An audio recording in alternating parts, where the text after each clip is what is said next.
अस्सलाम वालेकुम नाजरीन, आपका होस्ट आपका दोस्त एहसान नारजो लेट्स सी पाकिस्तान में आपको खुशामदीद कहता हूँ। उम्मीद करता हूँ कि आप खैर खैर से होंगे। आज के व्लॉग में आपके साथ एक 3 पॉइंट शेयर करता हूँ। खबरें हैं और बड़ी जो है ना दर्दनाक कहानी है और आंखें खोलने के मुतरादिफ है ये जो आज का व्लॉग है। और मैं उम्मीद करता हूँ कि आप आखिर तक देखेंगे। इस व्लॉग में आगे बढ़ने से पहले आप ये एक क्लिप मुलाहिजा फरमाएं।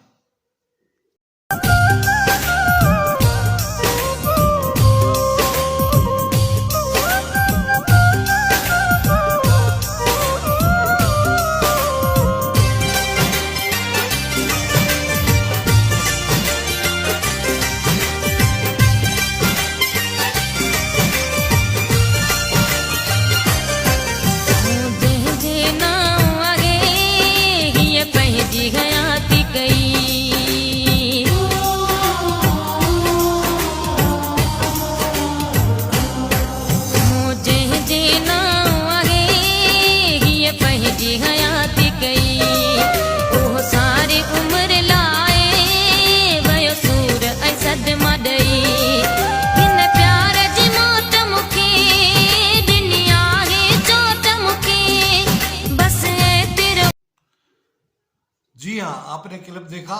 ये है सिंध की ब्यूरोक्रेसी का हाल। वो शादी के ऊपर देखे कि एक ब्यूरोक्रेस्ट सिंध का अफसर किस तरह जो है ना पैसों निशावर कर रहा है एक जो है ना रक्कासा के ऊपर और गाना गाने वाली जो है ना गुलकारा के ऊपर। तो ये सिंध में आलम है, ये पैसा कैसे कमाते हैं। पूरा सिंध इस वक्त जो है ना करप्शन का गढ़ बना हुआ है। ये आपको मैं पहली कहानी सुनाता हूँ कि इशफाक अली सोडर जो चारका मेडिकल कॉलेज में डॉक्टर थे और उनके बच्चों की दाखिला हो गई NAD यूनिवर्सिटी कराची और उनका ग्रेड 19 में प्रमोशन हो गया। और उन्होंने कोशिश की कि वहाँ जो है ना ट्रांसफ़र हो जाए, लेकिन वो ट्रांसफ़र नहीं कर सकता था। इनका भांजा था इरशाद अली सोडर जो चीफ सेक्रेटरी सिंध का PS था और उसको जो है ना इसने बड़ी कोशिश की। इनके साथ ज़ारा ख़ानदानी ताल्लुकात ख़राब होते हैं तो उसके साथ नहीं बनती थी। और लेकिन ये इरशाद अली सोडर इनके घर में पला बड़ा था, बड़ा हुआ था। उसकी वालदा ने उसको कहा कि ये मेरा बेटा है, इसको उधर ट्रांसफ़र करा दो। तो बहरहाल उसने उसके कहने के ऊपर इसका ट्रांसफ़र करा दिया और इसको जो है ना लेबर स्क्वायर एक ऐसा बाटा सा जो है ना हेल्थ सेंटर दिया गया जो जानवरों का सब्जी जैसे बाड़ा था। बहरहाल वो लंबी चौड़ी कहानी है। वो DHO के पास गया 1 हफ्ते की छुट्टी के लिए। तो DHO ने कहा कि मुझे जो है ना 1 हफ्ते की छुट्टी तब तुझे मिलेगी जब मुझे जो है ना 10,000 रुपये देगा और ECR लिखने के 5,000 रुपये। तो वो बड़ा हैरान हो गया और ये कैसे कि आप पहली बार मैं सुन रहा हूँ कि ECR लिखने के भी पैसे। तो बहरहाल सिंध में ये कोई नई बात नहीं है और ये लंबी चौड़ी कहानी है। खुदकशी करने से पहले जो उसने ख़त लिखा था और बाद में जब सिंध के अंदर सैलाब आया, ये वारह तहसील है वहाँ का रहने वाला था। तो उसने वहाँ सेक्रेटरीट में जाके कहा कि मैं गाँव जाना चाहता हूँ, मुझे छुट्टी 4 महीने की दे दे। तो उन्होंने कहा कि 50,000 रुपये महीने के हिसाब से 2 लाख रुपए बनते हैं, आप हमें जो है ना पैसे दे दो तो छुट्टी दो। बहरहाल कुछ लेके देके इसने छुट्टी करा दी। और उसके बाद ये जब छुट्टियाँ काट के वापस आया तो इसने कहा कि मैं ज्वाइनिंग दे दूँ। उससे पहले इसने ट्रांसफ़र की अपने तौर पे कोशिश की थी तो उन्होंने 10 लाख रुपए मांगे थे। बहरहाल कोई ज्वाइनिंग इससे लेने वाला नहीं था क्योंकि कह रहे थे कि हमारे पास कराची में 19 ग्रेड की कोई पोस्ट नहीं है।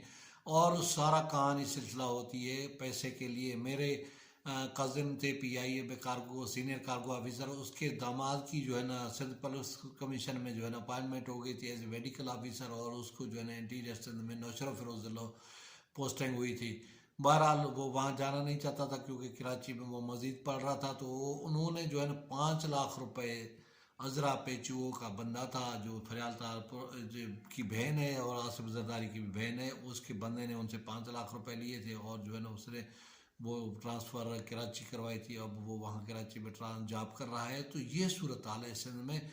और आपको कोई भी काम हो, आखिरकार उस इशफाक सोडा डॉक्टर जो था उसने खुदकशी कर ली और इतना तंग आकर जो है ना इस सेक्रेटरीट और इस करप्ट निज़ाम से। तो ये आपने जो शादी का एक क्लिप देखा, देखें कि कैसे एक ब्यूरोक्रेट पैसे निशावर कर रहा है। और मैं तो कराची में एक बार गया था तो मेरी एक दोस्त से मुलाकात हुई तो वो मुझे कह रहा था कि ये जो कराची में एक बड़ा कारोबार है, जो ब्यूरोक्रेट्स हैं, जो सनतकार हैं और सियासतदान हैं, वो एक मुजरा पार्टी रखता है और वो रकासा जो ना बुक करता है, वो 5 लाख रुपए ले या 4 लाख रुपए ले, और वो उसमें जितने 20-25 लोग मधु होते हैं, वो जितने भी उसके ऊपर नोट शावर करते हैं यानी पैसे फेंकते हैं, वो जो पेजबान होता है, होस्ट होता है, वो उसके होते हैं।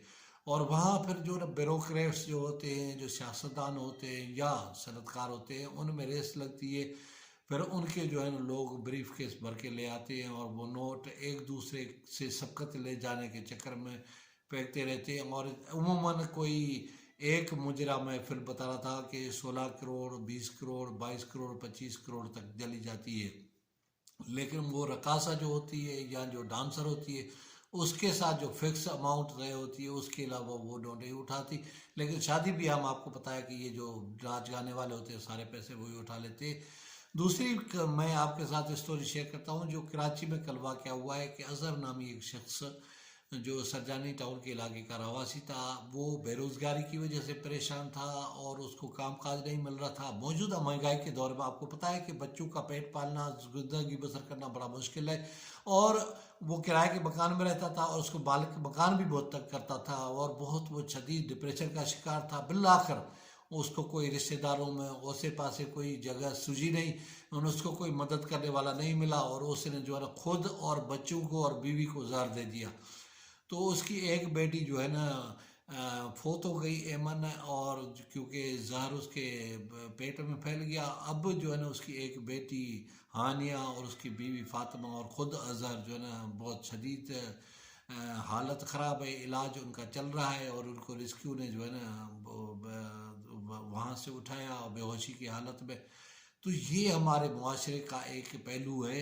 और तीसरी खबर आपके साथ, बाकी खबरें बातें करने से पहले आपके साथ मैं शेयर करना चाहता हूँ कि आपने सुना होगा कि वज़ीर ख़जाना इसहाक़ डार ने सेनेट के इजलास में जो गोल्डन जुबली की तकरीबा थी उसमें कहा था कि हमारे साथ जो है ना बहुत बुरा कर रहा है IMF, और वो जो है ना पाकिस्तान के जो है ना जो एटमी सलाहियत है उसके ऊपर जो है ना सवालात उठा रहा है। तो बहरहाल कल ये खबर लीक हुई है, तो IMF ने पाकिस्तान के ऊपर जो शराइत रखी है उसमें सबसे जो अहम शर्त ये है कि आप अपना जो लॉन्ग रेंज मिसाइल है प्रोग्राम है उसको रोल बैक करें।